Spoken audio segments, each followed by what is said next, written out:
যদি এই প্রশাসকের বিষয়ে কোনো কিছু বলার। প্রশাসকের বিষয়ে ভাই তো এটার সাথে ঐকমত পোষণ করছেন। আমরা আশা করি সরকারের এই ব্যাপারে দ্রুত পদক্ষেপ নেবে। কারণ হচ্ছে যে আপনি এই কথা সরকার চলে যাওয়ার, শেখ হাসিনা পালায় যাওয়ার পরে এই প্রশাসকগুলো কিন্তু খালি ছিল না, এখানে কোনো না কোনো প্রশাসক ছিল।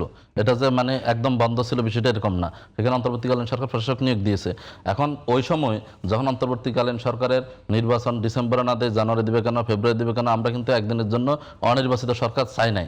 তখন আমরা যত তাড়াতাড়ি নির্বাচন আমরা আদায় করার জন্য সরকারকে যতভাবে মানে হচ্ছে যে চাপ দেওয়া দরকার সবভাবে দিয়েছি, কিন্তু কারণ আমরা অনির্বাচিত সরকার চাই না। কিন্তু সেই নির্বাচিত সরকার ক্ষমতায় আসার পরে একে একে প্রত্যেকটা প্রশাসককে যারা আগে ছিল তাদেরকে পরিবর্তন করে নিজস্ব লোক বসায় দিলেন। এবং আপনি আজকে দেখেন, এটা তো দেশের মানে একটা পাবলিক পারসেপশনের তো কথা আছে। আমাদের আব্দুল সালাম সাহেব প্রশাসক হলেন, আবার পুরো ঢাকা শহরে আপনি দেখেন আব্দুল সালাম সাহেবকে কি চাই, মেয়র হিসেবে দেখতে চাই।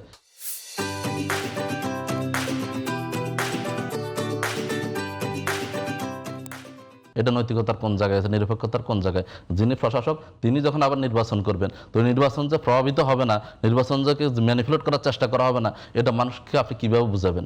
তাহলে সরকার উচিত ছিল এখানে যত দ্রুত সম্ভব নির্বাচন দেওয়ার, এবং যদি সেটা ইনিশিয়েটিভ নিতেন তাহলে হয়তো আজকে ইয়েগুলো হতো না। আর সব জায়গায় আপনাকে দলীয় লোকই বসাইতে হবে, যারা আসলে কেউ আপনার পছন্দের না বা ভিন্ন মতো আপনি কাউকে বসাবেন না, সবই আপনার মতো করে আপনার লোক, আপনার পারসেপশন হবে, সব কিছু সেট আপ করে দিয়ে আপনি একটা নির্বাচন দেবেন হাত পা বেঁধে দিয়ে। তো ওই নির্বাচন তো জনগণের মতামতের প্রতিফলন হবে না, এবং সেইটা হবে। এবং জনগণ এই আশঙ্কায় আমরা করতেছি আজকে সংবিধান সংস্কার না হওয়ার পিছনে যে বড় আমরা বিরোধী দল বা এদেশের মানুষ যেটাকে